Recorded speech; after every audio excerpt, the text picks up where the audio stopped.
Bruno, we're ready. Good evening. We'd like to call the meeting to order and welcome everyone. This meeting is being held in accordance with the schedule of meetings adopted at the organizational meeting held on January 5th, 2026. Adequate notice of this meeting of the Kenilworth Board of Education has been provided to the Home News Tribune, the Star Ledger, and the local source on January 15th, 2026. A copy has been filed with the Kenilworth Borough Clerk, posted in the board office, the Kenilworth Borough Hall, Brearley, and Harding Schools as is provided by the Open Public Meetings Act. Thank you. Please rise and join us in the salute to the flag. Allegiance to the flag of the United States of America and to the republic for which it stands, one nation, under God, indivisible, with liberty and justice for all. Mrs. Alves, can we please have roll call? Biner. Here. Crincoli. Here. David. Here. Haberther. Here. Perdina. Here. Ladati. Panici. Here. Tiers. Here. Zimmerman. We have quorum present. Okay, thank you. At this time, we will have receiving of the minutes of the secretary from July 20th, 2026 from the regular Board of Education meeting. Can I please have a motion to receive the minutes from July 20th, 2026? Thank you. Second? Okay, motion made by Dr. Concoli, seconded by Mr. Viner. All those in favor of receiving the minutes of the secretary, please say aye. Aye. Opposed? Ayes have it. Motion is carried. Very good. Do we have any monthly correspondence? Yes, we do. We have a thank you card from Alex Squarick to the Kenilworth Board of Education, thanking the board for a gift card and recognition at the June 8th, 2026 board meeting. Okay, perfect. Thank you. Any questions? Can we please have a motion to accept the monthly correspondence? So move. Second? Second. Motion made by Mr. Haberther, seconded by Mrs. Tiers. All those in favor of accepting the monthly correspondence, please say aye. Aye. Opposed? Ayes have it. We will now, before we move on to the superintendent's report, we would like to take a moment of silence for Mr. Tony Ritchell. He was a Kenilworth Public Schools teacher, principal, and superintendent.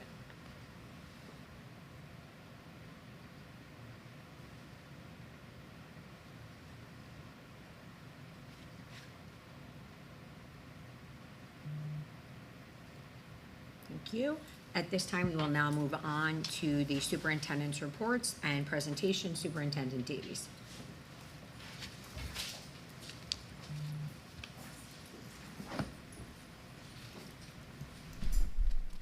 Thank you, Dr. Panici. Good evening, everyone.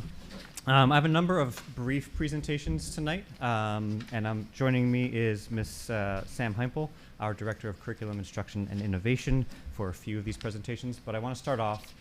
Twice a year, as a school, we must report to the board and the public our school safety data system data.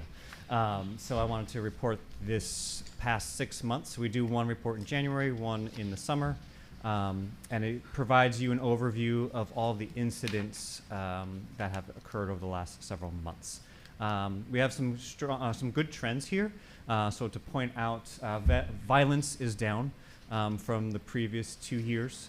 Vandalism is slightly up, so that's disappointing. You'll see substance abuse is significantly down. Weapons non-existent this past cycle. You'll see HIBs there are confirmed HIBs have risen compared to last year, so we're looking at the yellow. So there are 13 confirmed HIBs compared with 7 the year prior, 15 in 23-24. And if you look at the next line, you'll also see HIBs alleged, also a rise in those. You'll see, again, 12 for the most recent period in 25-26 compared with 3 in 24-25 compared with 4 in 23-24.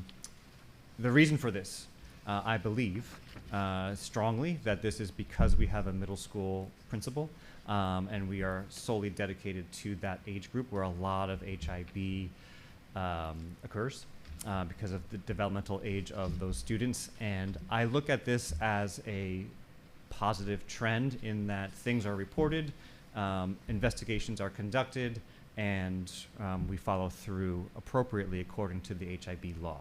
So while that could be seen as a an I don't look at it as that. I look at it as we're doing our jobs, we're making sure our kids are protected, they're safe, and we're following the law. And I thank the board and the community for supporting our efforts to build a middle school and hire a middle school principal, because I think that differentiation of the grade levels has really helped create a stronger school culture. So I'm really happy actually with those numbers. Is that 25 total, and only 12 were, 13 were confirmed, and Yes. the other 12 were Yes. unfounded? Yes. Okay. Other incidents of removal involve suspensions of some sort. So you'll see 31 this past cycle compared to 37 the previous year and 14 the year prior. The next slide also deals with kind of less specific things. Restraints is a big piece of the SSDS report. Significantly lower number there with 3 in the last cycle, 25-26, compared with 37 the year prior. Some may think to themselves, why? Kenilworth is an interesting district because we are so small. One child can make the difference in some of these statistics, and that's the case with that number in particular. That child went out of district. And then program-wise, we've increased our programs, and I think that's why we're seeing some of these statistics unfold in what I claim as a positive. We're having more programs. Again, that's related to the building of a middle school with a unique middle school culture, and so now we have more programs to support our students to avoid things like violence, vandalism, substance use, HIVs, and things like that. So you see our programs have increased significantly in the last cycle, and our trainings have remained consistent since last year. So that is the SSDS report for the last cycle, January through June. Are there any questions I can answer for the board? Okay, thank you very much. Next, as I said, Ms. Heimpel's going to join me up here to speak about WIDA, and then she's also going to roll right into the DLM, and I'll let her explain what those two acronyms are, WIDA and DLM.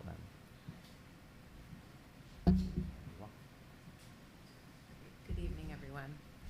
So the WIDA Access is an annual assessment given to multilingual learners, we call them MLLs, to measure their English language proficiency across listening, speaking, reading, and writing domains.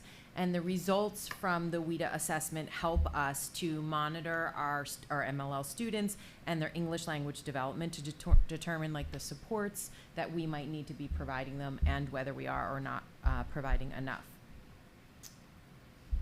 This chart shows averages per grade, and it really just gives us a broad snapshot of where our multilingual learners are in the development of their academic language. So a lower average here would tell us that a particular group may need greater language supports and scaffolding, while a higher average suggests greater independence with English. Because the students who make up each grade change from year to year, we don't interpret these results as growth. Instead, we use them to understand our current students and their needs and how to plan programming for them each year. For example, if you see a proficiency level of 3, developing, that means that the students understand and are uses growing language with simple sentences and everyday academic topics. There are 6 levels, level 1 being entering and level 6 being reaching.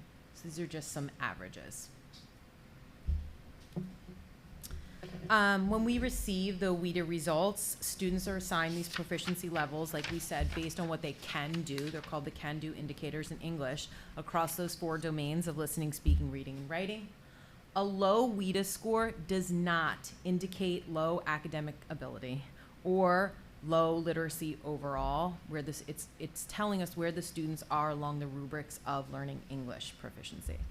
Teachers then use this information through an asset-based approach to build on these student strengths and provide targeted instruction and scaffolds to help them progress to the next level on the rubric of English proficiency. Supporting multilingual learners is also the responsibility of all classroom teachers, not just our ESL teachers.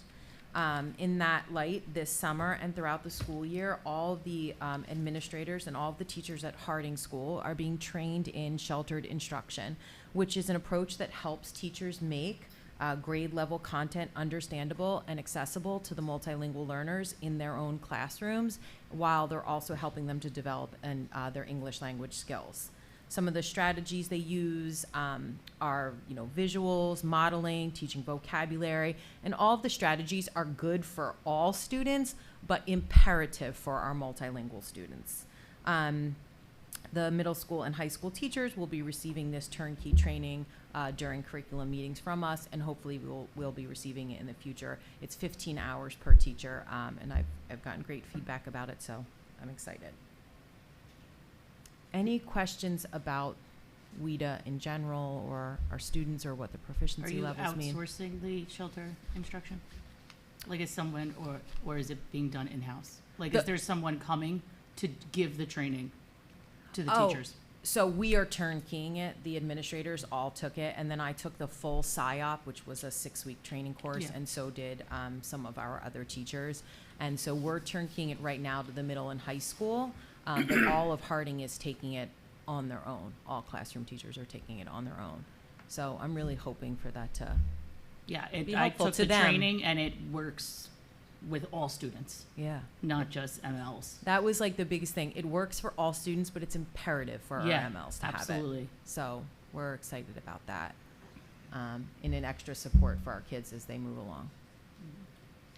And you're saying this doesn't measure like progression from the same student across? You're It just does looking not. at Mhm. individual We do have those reports. Like, these reports give so much information. So each student gets a report across all of those 4 domains that we talked about, and then their own individual level for each of those. And then you get an overall level for each student, and then you get an overall level for the groups.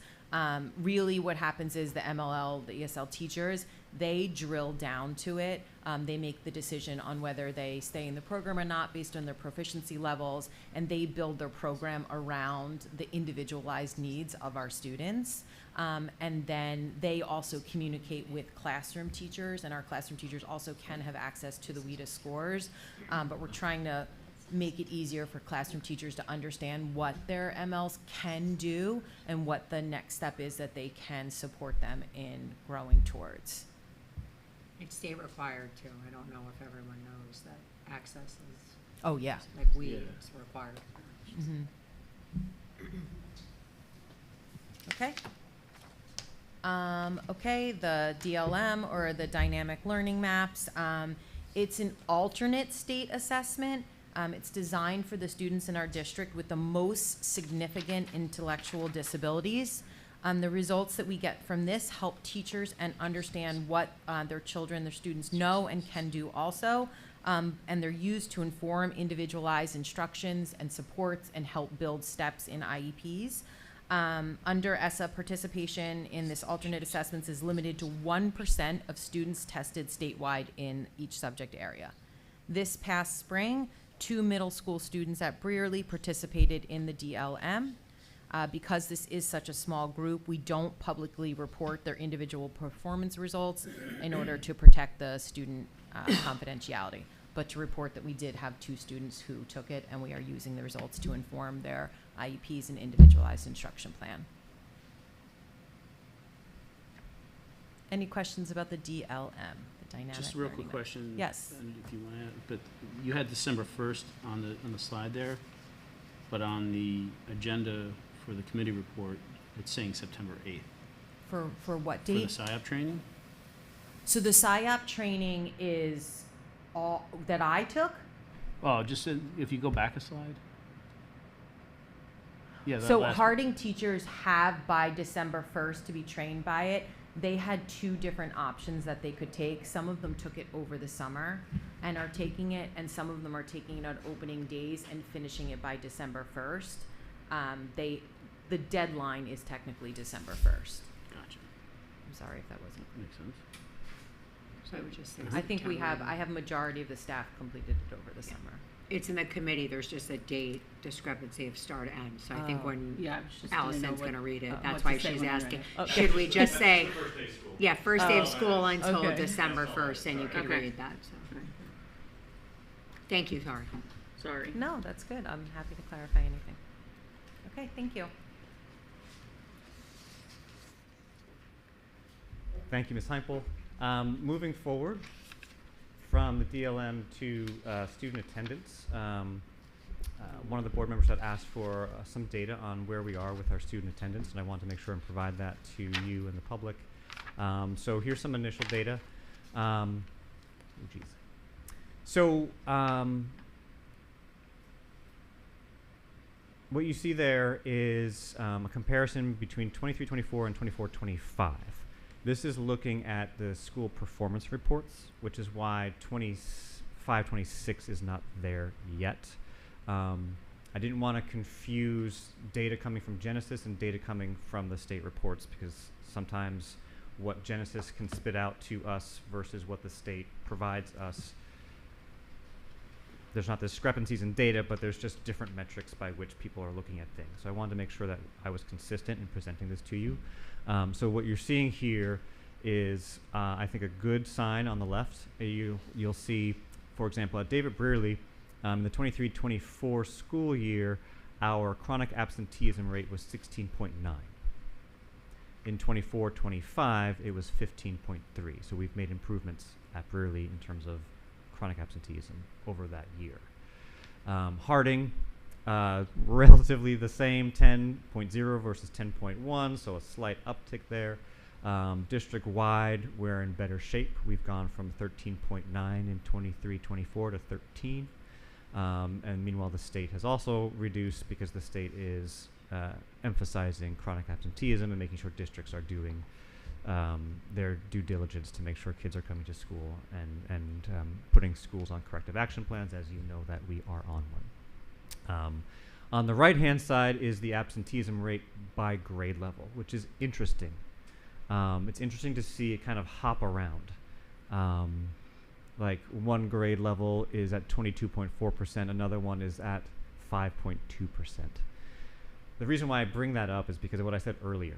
You have one kid in a grade or two kids in a grade level, they can completely skew data for a district of our size.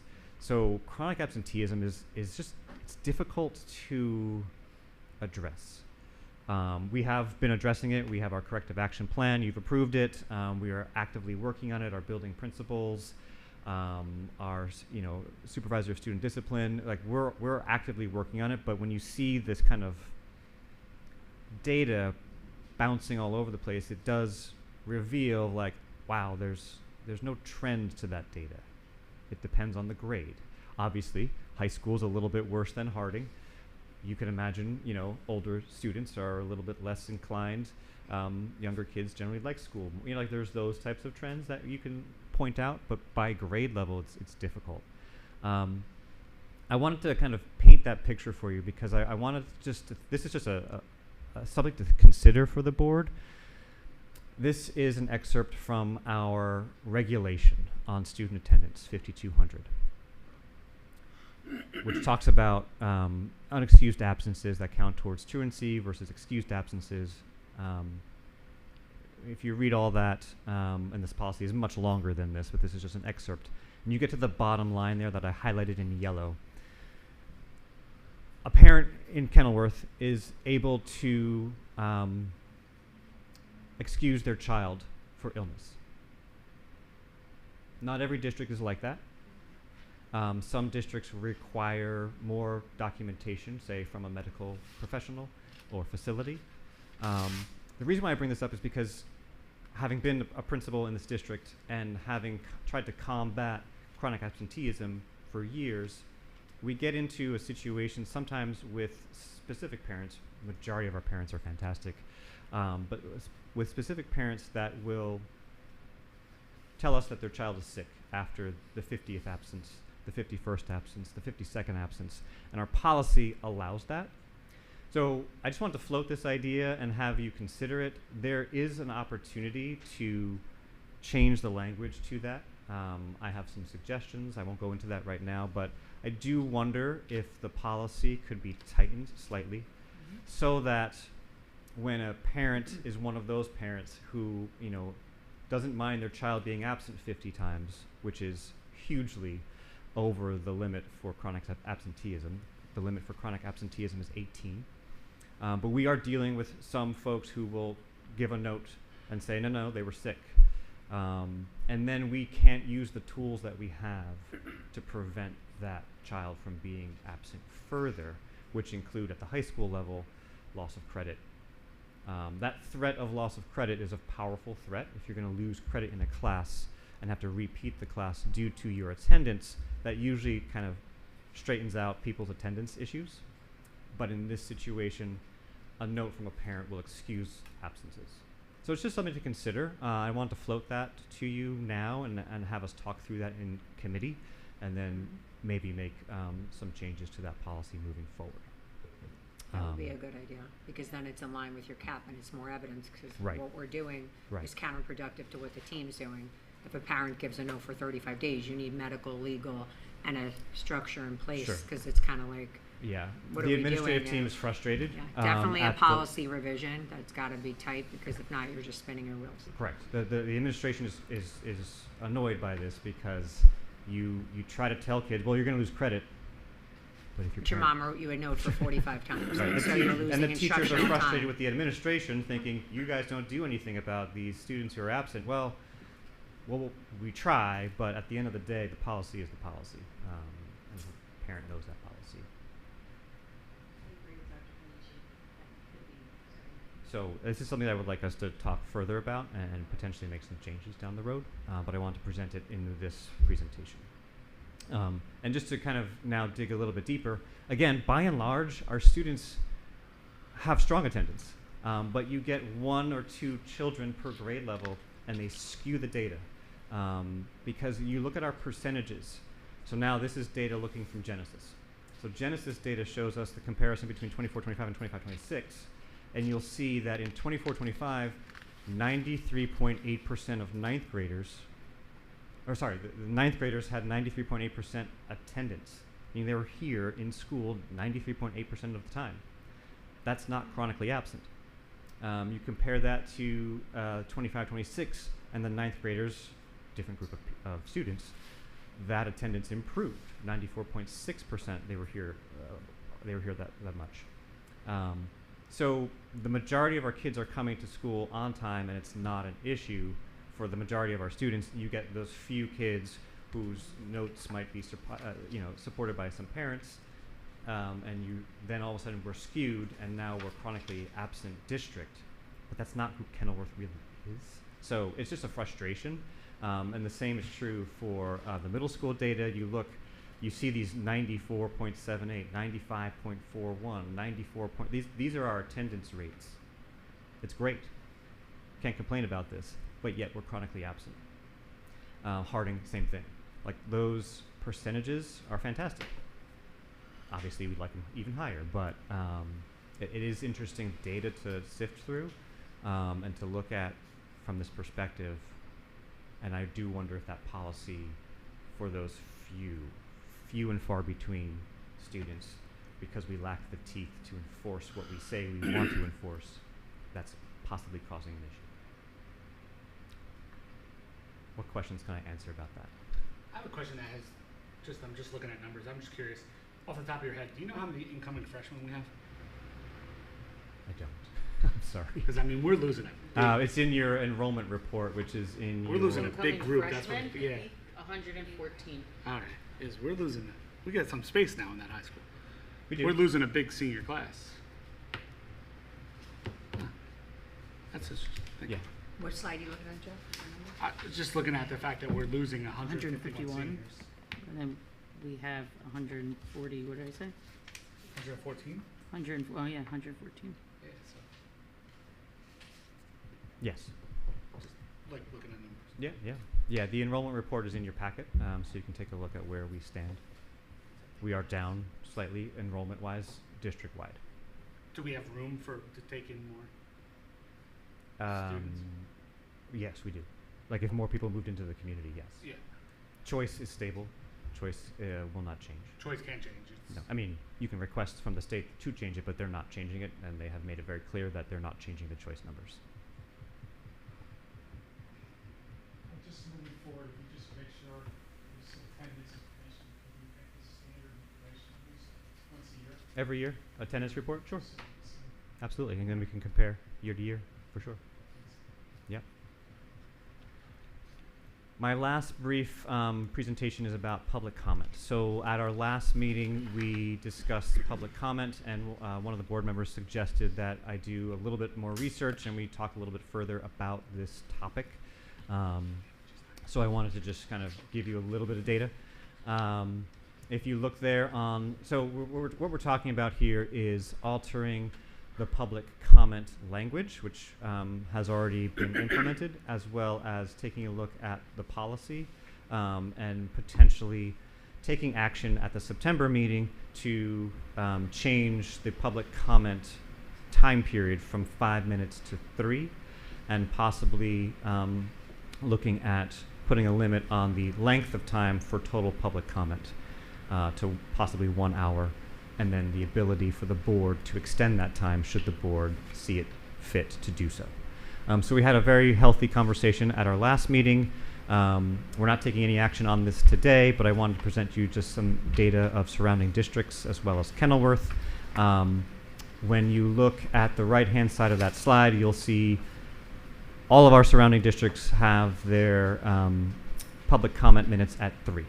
So Kenilworth is the outlier at 5. And to be quite honest with you, I looked up those 7 and then I stopped. I can keep going, but that was pretty decent data for our surrounding, comparable districts of what's happening in other boards of education and their meetings. So 3 minutes seems to be fairly standard in Union County. So I don't think it's a huge stretch to go from 5 minutes to 3. But the board will be asking you to take some action on that next month. Also, just keep in mind that the borough council meetings are at 3 minutes for public comment, as are the planning board meetings at 3 minutes. The changes to the statement, which you'll hear Ms. Alves read in a little bit, are at the bottom of the slide. We've added language in compliance with Open Public Meetings Act. We've also clarified the purpose of public comment, that it's a comment session, it's not a discussion back and forth between the public and the board, and that we are requesting people give their address instead of mandating it, and that is a change that I was seeing in my research that other districts have engaged in, and instead of requiring an address, it's a request. So I don't know if the board wants to continue the conversation today, or save that for September, or if you have any questions for me. I think maybe save the formal discussion for September, but just a comment, like you mentioned about our size, we don't often have that much public comment, so I think it won't make that big of a difference, truthfully, but if everybody wants to do that. Like, I can understand why you're considering it. I just think.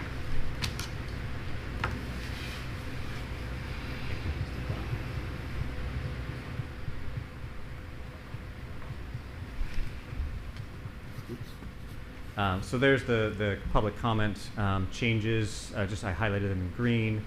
The yellow is still under consideration.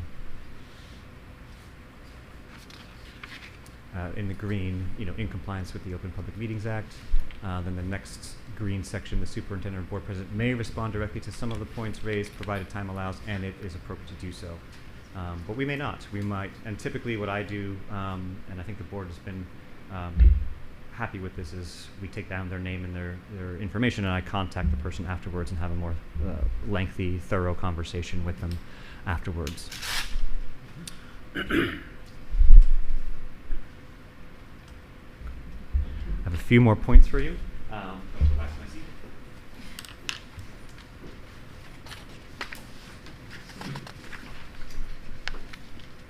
So I thank you all for your attention during those brief presentations, and I thank Ms. Heimpel for that.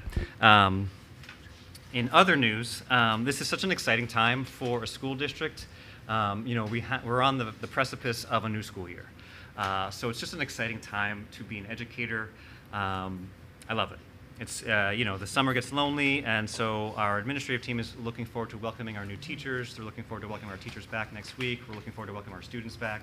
It's just a really exciting time. I'd like the board and the public to know that we are fully staffed instructionally. So all classrooms have teachers.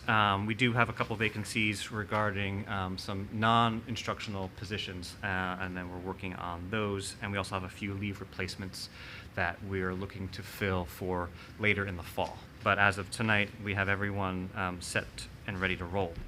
We welcome our new teachers on Wednesday of this week.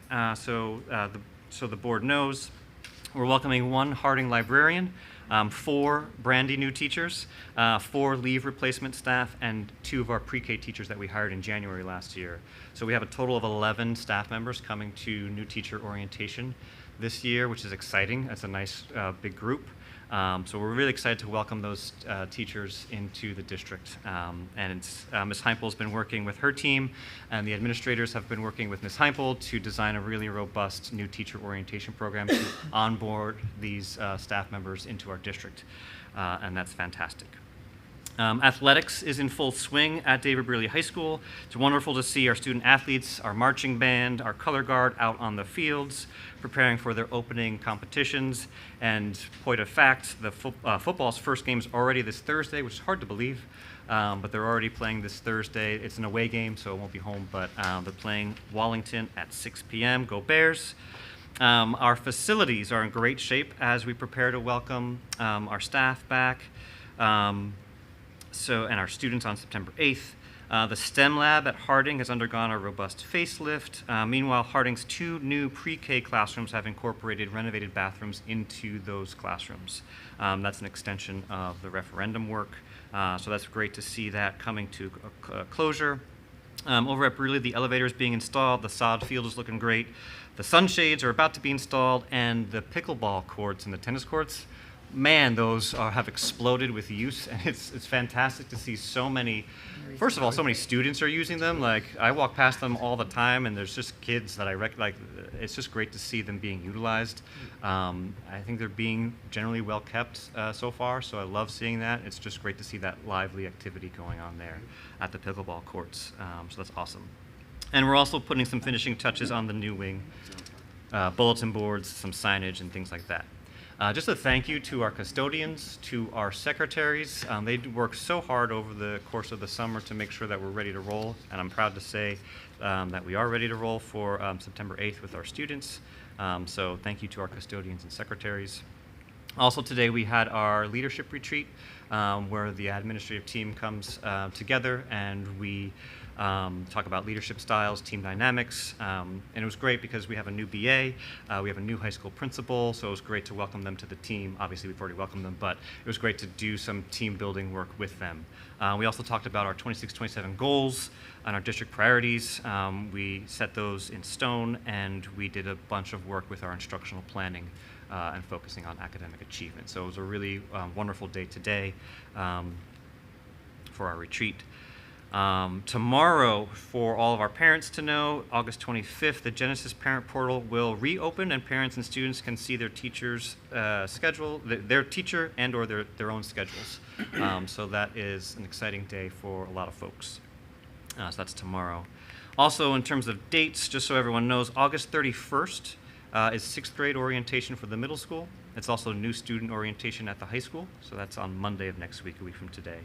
And then there's a middle school new parent orientation, so that's mostly for 6th grade parents. That's at 6 p.m. A week from tonight. September 8th is the first day of school. Please note it's a full day. Last year we had a half day on the first day. This year it is a full day, so I want to make sure everyone's aware of that. September 10th is Brearley High School back to school night. September 11th, we're having a beautiful commemorative assembly for the 25th anniversary of the 9/11 tragedy. Each school is going to be doing something special to recognize the date. At Harding Elementary School, we're going to ask teachers to be speaking about heroes and upstanders. At the middle school, there's going to be an assembly, and at the high school, there's going to be assembly as well, all age appropriate given the nature of the tragedy. But at the high school version that is open to the public, the board is invited to attend. Also, the public is invited to attend as well. There's protocols in place to make sure that we're having a pre-registration. Also, we're going to have our Raptor screening process in place, as well as a metal detector run by the Kenilworth Police Department to make sure that any public that is attending this school event is going through significant security and safety protocols to make sure. But it's going to be a beautiful event. There's going to be music, commemorative dance performed by our Brearley musicians, performed by our Brearley dancers. We're going to honor our first responders who are all going to be here, the Kenilworth Fire, Kenilworth Police, Kenilworth EMS. Our teachers have participated in a video of where I was when. So it's going to be a very emotional and important date, and we're happy to collaborate with the borough because, you know, our students did not live through this tragedy, and it's important to educate them about what this was, what this means, why it's still prevalent today to know about the tragedy of 9/11. So I'm looking forward to this, and I hope everyone can join us for that. Then September 17th is middle school back to school night, and September 24th is Harding's back to school night. There is a number of policies on the agenda, a lot. There's 22. And instead of having each committee chair review those policies, I thought I would take the liberty and just kind of give you an overview. I want you and the public to know that we do a robust review of these policies. So Strauss Esme is our policy consulting firm, a whole bunch of attorneys that take the New Jersey statutes and the code and look through them and push out to districts across New Jersey the latest and greatest in policy. Most of the policies that you see tonight are minor tweaks to the policy language so that our policy remains in line with code and statute. So the majority of the changes that you're seeing are minimal, and I don't think raise any eyebrows whatsoever. I do want to point out a few of them.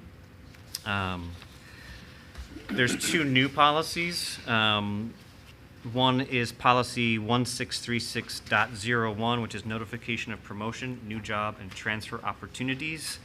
This is just in line with state law that says an employer needs to post and all the stipulations that that posting needs to have. So our policy now is in line with that law. Nothing's changed. We just have to follow this posting legality. The other new one is policy 5339.01, which is the student sun protection. So Governor Murphy, on his way out, made it mandatory that school districts deal with sunscreen. So our policy now deals with sunscreen.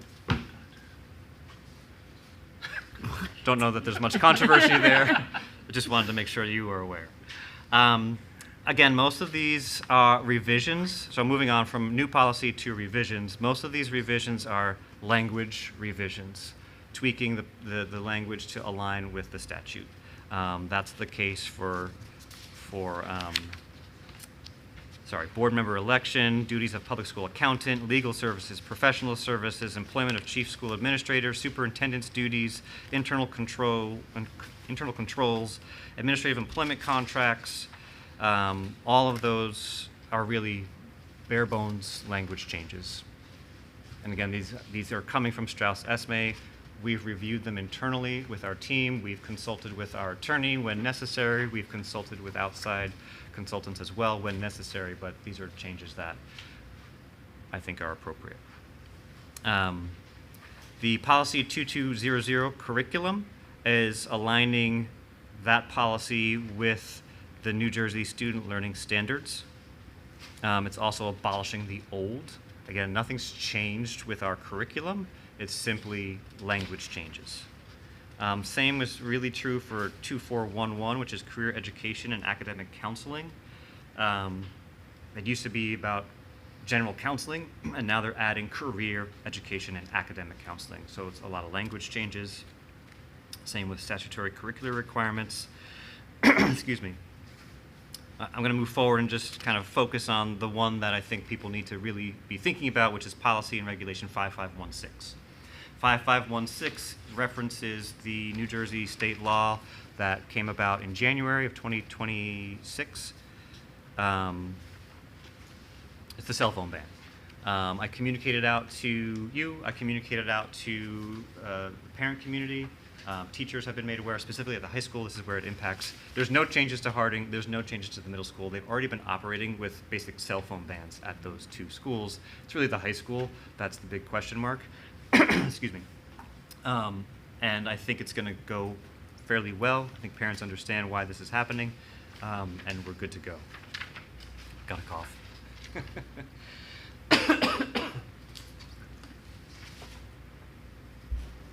I ask a question about while you're drinking? Please.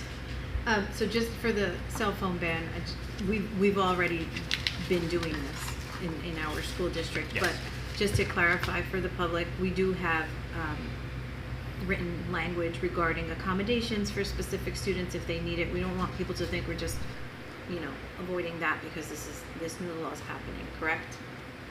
Correct. The law and the policy dictate accommodations be made for health reasons, for IEP or 504 reasons, so there are exceptions to the law. But in general, students at the high school, we should not see your phone. It should be stowed off and away. And if it is, there are repercussions to that behavior, which will be part of the student handbook, which is one of the things that you're approving tonight is the student handbooks. And each student handbook district-wide, Harding, middle school, and high school have the same language about cell phone use, but there are exceptions. Our nurses have already created a list of students who have health needs that need to be met via their phones. And that'll be communicated out to teachers in the opening days that we meet with them. Great, thank you. Thank you, and thank you for letting me have a drink while I fix them. Jeremy, just Yep. clarifying, because Yep. some may not know, and so something will go out to the parents, like with the specific language, because it's bell to bell, which includes no lunch, no. Correct. So there will be stuff that goes out to the Yeah, high so school I parents sent, about yep, that, right? I sent out an email to the community, kind of a general community email about changes are coming and Yes. here's the gist of it. Each building, but specifically the high school principal, will be following up with the specifics. The policy is when you walk into David Brearley, your cell phone is gone. So if you drop your child off at 7:15, we shouldn't see it. If you drop your child off at 7:40, we shouldn't see it. But even that window of time when you're sitting in one of the cafeterias, whether it's middle school or high school, we're not seeing your cell phone. Where we did relax slightly compared to Harding is with after-school hours. So at Harding, if you're sitting in aftercare, you're still not able to utilize your cell phone if you're a Harding student sitting in aftercare.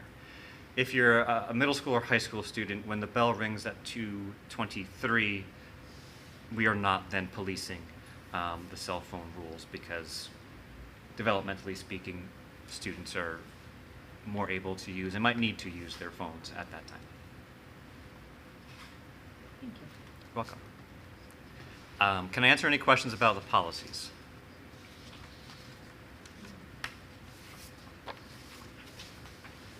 Okay.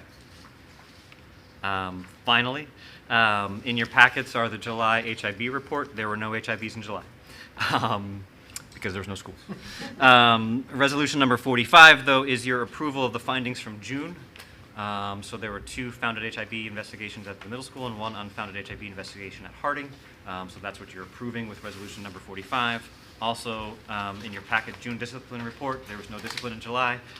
You'll see the enrollment report. So Mr. Herdina's question, take a look at the enrollment report to see the specific grade breakdown. And then the residency report is there as well. I just want to wish everyone a happy Labor Day coming up soon. And I send best wishes to all the educators out there. Some board members are educators. All the educators out there, as well as our students, our families, for a productive and successful school year of growth and learning. Looking forward to it. That concludes my report. Any more questions for Mr. Davis? Thank you so very much. At this time, we will move on to report of committees, review of resolutions, and board discussion. Up first is finance and facility and negotiations. You'd be presenting. Mr. Biner. Oh, Mr. Biner is going to be presenting for Mr. Ladani. Thank you, Mr. Board Biner. President, final weeks of summer have been productive as we prepare for the start of the new school year. Operations are in excellent shape for the return of students on September 8th, with transportation, cafeteria services, and facility preparations aligned for the school opening. The Finance and Facilities Committee met earlier this evening to review key business items including the 24-25 audit report, the corrective action plan, and preliminary 27-28 budget planning. The committee also discussed ongoing measures to strengthen internal controls, specifically enhancing checks and balances and optimizing the segregation of duties. The committee reviewed plans for the 9/11 memorial ceremony at David Willie High School, which will commemorate the 25th anniversary of the September 11th attacks. The committee discussed Superintendent Davies' suggestions that the board reconsider the fees associated with the use of facilities for certain youth recreation programs. Regarding the audit, the committee extends its sincere gratitude to Mr. Bari for his work on this submission, particularly given the unfortunate passing of the district's previous auditor, Mr. Holsar. As part of our commitment to continuous improvement in fiscal transparency, our business office has established proactive action plans to address the audit's 2 recommendations. Number 1, capital assets. We have already fully updated our fixed asset inventory using a comprehensive appraisal study to formalize an annual review process to ensure property records remain up to date every year. And the second is balance sheet account reconciliations. To further strengthen our financial operations, we are standardizing our balance sheet management. With the vast majority of our accounts consistently reconciled on schedule, our next step is establishing a unified monthly workflow and evaluating automatic tools to make oversight seamless for our operating and payroll accounts. Regarding the resolutions, which are the Finance Monthly 19, number 1, accepts the Superintendent's monthly report and acknowledges the completion of required emergency drills for July 2026 per NJBOE guidelines. Resolution 2 approves the standard payment of claims and district bill lists. Resolution 3 certifies that no major board funds or accounts were over expected for June 2026 and accepts the reconciled Secretary and Treasurer financial reports. Resolution 4 ratifies the budget line item transfers made by the administration for July 2026 under policy number 3160. Resolution 5 approves staff attendance and policy compliant travel reimbursement for upcoming professional development events. Resolution 6 authorizes payments and change orders funded by the 2022 referendum bond proceeds following architect and construction manager certification. Resolution 7 formally accepts the delayed 2024-25 ACFR and AMOR audit reports completed by Borrowing Company LLP and approves the associated corrective action plan for submission to the NJBOE. Resolution 8 establishes 2026-27 tuition guidelines and rates for specific non-resident categories for submission to the county superintendent.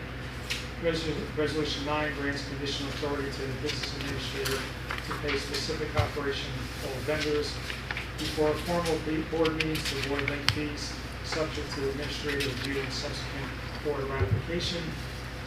Resolution 10 approves the 26-27 shared service agreement with the Borough of Kenilworth for Class 3 Special Law Enforcement Officers. Resolution 11 approves the state mandated period 2 SSDS report on district incidents, trainings, and programs. This is approval of data Superintendent Davies reviewed earlier this evening. Resolution 12 approves the biosecurity management plan, which provides safety and security guidelines for the district's food service operations for the 26-27 year. Resolution number 13 readopts the 26-27 district emergency crisis response manual and grants the superintendent administrative authority to update operational details during the year as needed. Resolution 14 reauthorizes the district's annual pest control policy and operations plan for the 26-27 year. Resolution 15 reauthorizes the district's chemical safety and laboratory hygiene plan for the 26-27 year. Resolution 16 authorizes the annual statement of insurance confirming compliance with state mandated novice teacher mentoring regulations for the 26-27 year. Resolution 17 approves a vendor contract with A-Carry Connection to supply substitute nursing services on an as-needed basis for the 26-27 year. Resolution 18 approves private bus vendors for field trips and athletics in the event the MUJC cannot fulfill a route for the 26-27 year. And Resolution 19 approves out-of-district placement transportation routes for special ed students for the 26-27 year. and that's great. Anyone have questions for Mr. Biner or Mrs. Alves about anything? I have a question about resolution number 8. In the review of the policies for tuition for non-resident students, I thought I read in our reports that it said, since we're a choice program, we can't take non-resident students for tuition. Is that right? We can take non-residents for tuition up until 7th grade, or up until 6th grade, I should say. Once we hit the choice grade levels, 7 through 12, then we cannot. So there's a difference there between, Harding and Brearley, basically. Okay, thanks for clarifying that. Anyone else have any other questions? Okay, thank you so much, Mr. Biner. Up now, we will have Personnel and Management, Mr. David. Thank you. Okay, so the summer has been a productive time for personnel and management. The HR department has been working to onboard new staff and ensure all background checks and proper documentation and is in order for all newly hired personnel. The teacher mentoring program has been approved so the district can offer robust support to our new teachers. As Mr. Davies mentioned, instructionally speaking, the district is fully staffed to start the year on September 1st, the first day for teachers, and September 8th, the first day for students. Meanwhile, HR has been working to establish strong, healthy relationships with local colleges and universities. 2 of tonight's resolutions deal with partnerships that enable the district to welcome student teachers and counselor interns. HR is also working to grow our substitute pool. The summer saw significant work on handbook revisions. Several handbooks were updated, streamlined, and made more user-friendly.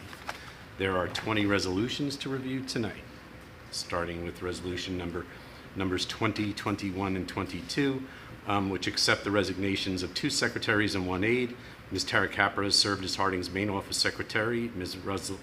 Rosaline Medina has served as administrative support for the Human Resources Department, and Ms. Kristen Berlinski has been a pre-K aide. The board would like to thank these 3 staff members for their service to Kenilworth, and we wish them well in their next opportunities. Resolution 23 approves Ms. Elizabeth Hopkins, David Brearley Middle School social worker, moving from part-time to full-time to support the great work happening at David Brearley Middle School. Resolution 24 approves the appointment of a speech therapist, leave replacement, Ms. Marissa Wilhelm, mid-November through the beginning of May. Resolution 25 approves the hiring of 6 paraprofessional aides for the upcoming school year. 26 approves 3 district teachers to move on the salary guide after their successful completion of additional graduate level coursework. 27 approves the mentoring residency program for recently hired school business administrator, Ms. Jessica Alves. The board supports Ms. Alves' growth through this program and wishes her well as she works closely with her mentor. Resolution 28 approves several lead teachers district-wide as co-curricular stipend positions. Resolution 29 authorizes the district to enter into a memorandum of agreement with Kane University and Seton Hall University to accept student counselors into the Kenilworth School District to support the needs of our students while enabling college students valuable experience within the profession. Resolution 30 presents and approves a revised curriculum writing roster for curriculum writing in advance of the 26-27 school year. 31 approves the placement of 3 student teachers from Kane University or Seton Hall University within the district. The board wishes these student teachers well and appreciates the support from their cooperating teachers, Ms. Skiff, Ms. Miller, Ms. Gagan, and Mr. Lonigan. Resolution 32 approves the appointment of substitute coordinator positions at Harding and Brearley, as well as the before and after care program manager position at Harding.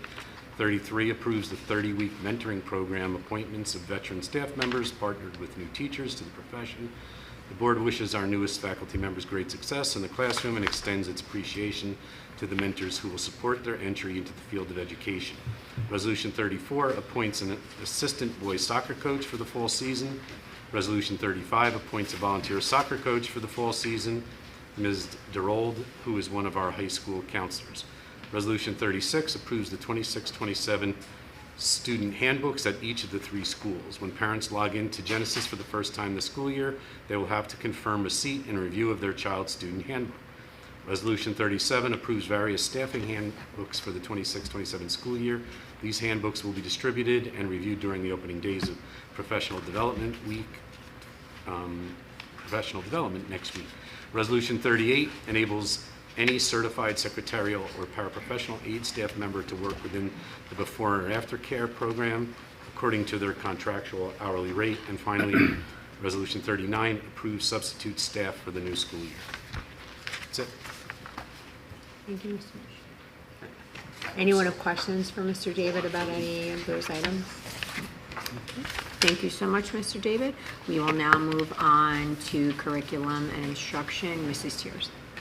This summer is such an important session as the Office of Curriculum and Instruction prepares for an exciting new school year. Teachers have been back and forth with Ms. Heipel all summer long regarding curriculum, writing, and revisions. The team of instructional coach, technology facilitator, and intervention coordinator have been preparing for new staff orientation and the opening days for teacher and aide professional development.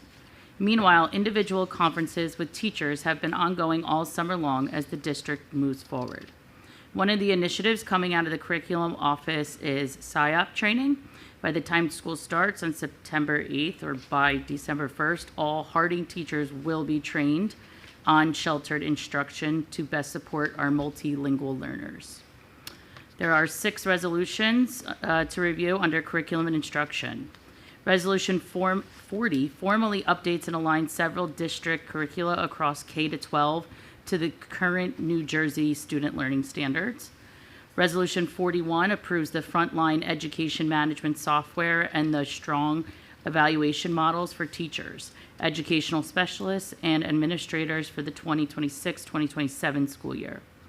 Resolution 42 adopts the annual district-wide professional development plan for staff during the 26-27 school year. Resolution 43 reapproves the district's overall testing and assessment program schedule for the 26-27 school year. Resolution 44 authorizes the superintendent to continue implementing the state-required correction action plan to bring the district's English language learner program into full compliance with CUSAC standards. And Resolution 45 accepts the superintendent's findings and recommendations regarding harassment, intimidation, and bullying incidents reported during June 2026. Anyone questions for Mrs. Tiers? Okay, thank you. Seeing none, we've already covered policy. We're now going to move on to old business. Does anyone have any old business? I would like to reiterate, as I do every meeting, opening of schools is coming. There's a lot of information, concerns, and dates. Please use the websites, email your building level administrators, parents, students, reach out to the appropriate people, give them an opportunity to respond so they can help support you in whatever you need. That's the most effective way for us to partnership together, so that we can partner together to get the right information to the parents. Any new business? I just asked a superintendent question on the enrollment numbers. It says 1355. It seems to be it's about a 5% drop. Any thought on that? We did have, and I've been emailing the board about our last year's 8th grade moving into high school. We did see a drop in, we've seen a rise in the number of students who have chosen to apply to UCVTS or private school. So that is part of it, but also it's just a general drop in population. Does that affect our state aid possibly? Graduating class. Yeah, there was a big graduating class last year. We had 150 graduates, I believe it was. So bigger. So I mean, our typical size for a graduating class is 125, 130. So that was a piece of it too.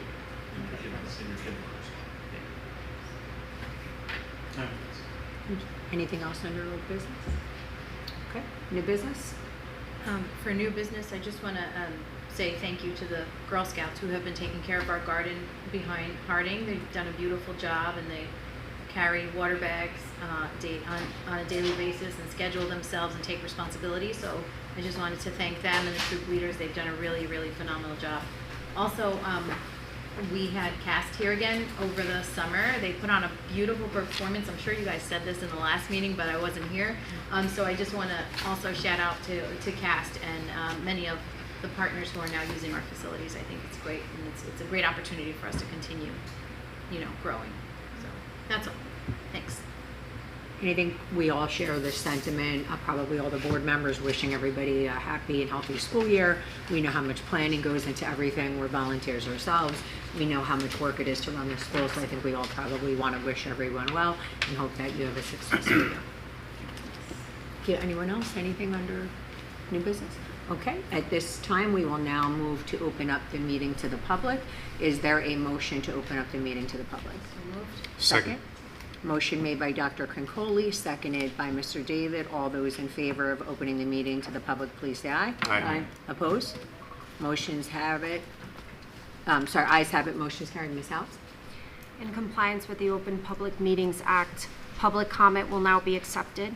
The Board of Education sets the limit for the public to speak at the board meeting to 5 minutes per person unless prior permission has been granted by the board for extended time pursuant to Kenilworth Board of Education Bylaw 0167. This is a meeting of the Board of Education in public, not a meeting with the public. Please keep in mind that this portion of the meeting is intended for public comment, not a formal question and answer session. At the conclusion of all public comments and once this session is closed, the superintendent or board president may respond directly to some of the points raised, provided time allows and it is appropriate to do so. However, please be assured that we take all input seriously, and if a direct response is not given tonight, the administration may follow up with you in the future. Please be reminded that while members of the public may speak on personnel matters during public comment, the Board of Education is legally prohibited from discussing individual personnel issues in public session unless the employee at issue has requested a public discussion. The board's role is to set policy and ensure the effective operation of our schools, while personnel recommendations are the exclusive responsibility of the superintendent of schools. The board reviews and acts on those recommendations in accordance with state law and district policy, but does not initiate or manage individual staffing decisions. The board and superintendent work in close collaboration to maintain a professional, well-functioning school system that serves the best interests of our students, staff, and community. For the record, we ask that you provide your name, place of residence, and group affiliation if applicable prior to making your comments. Thank you. At this time, is there any public that would like to make a comment? Please step up. No? Okay, seeing none, motion to Motion close. to close the public portion of the meeting. Okay, motion made by Mr. David, seconded by Dr. Crincoli. All those in favor of closing the meeting to the public, please say aye. Aye. Opposed? Ayes have it. Motion's carried. The meeting is now closed to the public. Ms. Alves, are we prepared to have a roll call of resolutions? We are. We have 48 resolutions on this evening's agenda. Do any of these resolutions need to be voted on separately? Okay. No? Biner? Yes. Crincoli? David? Yes. Habeither? Yes. Herdina? Yes. Tiers? Yes. Panici? Yes. Motion carries. Okay. Do we have a need to go into closed executive session? We do not. Okay, so at this time, we'd like to thank everyone and ask for a motion to adjourn. So moved. Second? Motion made by Mr. David, seconded by Mr. Habeither. All those in favor of adjourning, please say aye. Aye. Opposed? Ayes have it. Motion carried. We are now adjourned. Thank you very much. Have a fabulous evening.